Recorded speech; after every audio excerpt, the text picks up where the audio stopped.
All right, in this video, we're gonna talk about how you should set up your legal entity, your business structure. For us in Colorado, we go to Colorado Secretary of State. And so I don't know how it's done in other states. I don't know if each state has a Secretary of State or not. I just haven't looked into it.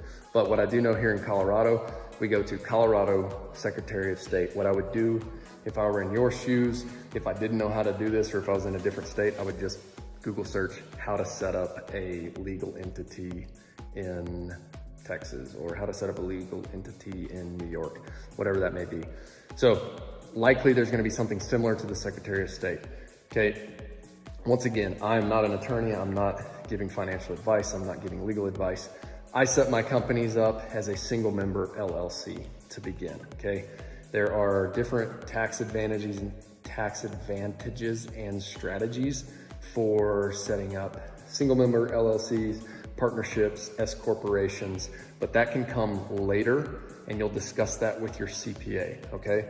If you have any questions on this, reach out to your CPA, ask them what you should do in this process, and they should be able to help you with this. But in a nutshell, you're just going to be able to, let's call, for example, let's use mine for example, Bear Claw Land Services. Just use your business name and put comma LLC after that. Don't overcomplicate this, all right? So Bear Claw Land Services LLC, go file that paperwork. It takes like 5 minutes. Should take like 5 or 10 minutes to file that with your state, all right? Then just make sure to reach out to your CPA and just say, hey, I wanna file this, I wanna set up an LLC, and then they'll help you get that portion set up. Then what you're going to have to do is you're going to have to register for an EIN number, or some people call it an FEIN number. Stands for federal EIN number. It's basically like a tax identification number. So this has to do for your tax filings at the end of the year as it relates to your business. So just like you have a social security number for yourself, your business has an EIN number. That's what the IRS uses. Next thing you need to do on this is just go set up a bank account, but you can't set up a business bank account until you have your LLC, your filing documents associated with the LLC, and your federal EIN number. So go get those two things first, and then go pick a local bank. Look, all these banks like Chime and Relay and all these ones that are offering these like sexy tech products that, you know, say that you're gonna do this and that, don't waste your time with it. Just go to a local bank. I'm not gonna give you financial advice. I've used like smaller local banks before, and I've also used some of the larger banks like Chase and Wells Fargo.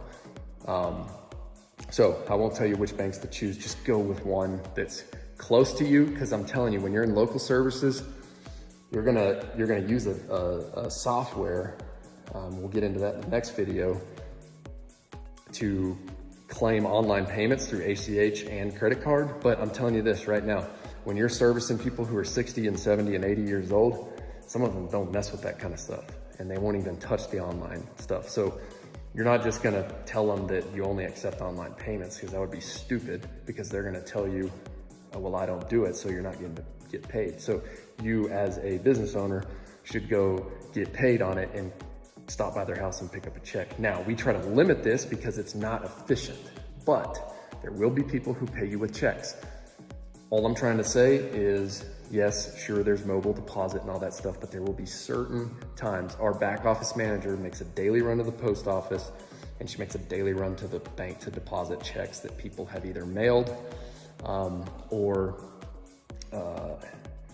ones that she has picked up. So you want a local bank that is easily accessible. Okay, that's all I'm gonna give on the like legal structures and bank and all that stuff, but it's necessary. It's boring to me, it's necessary.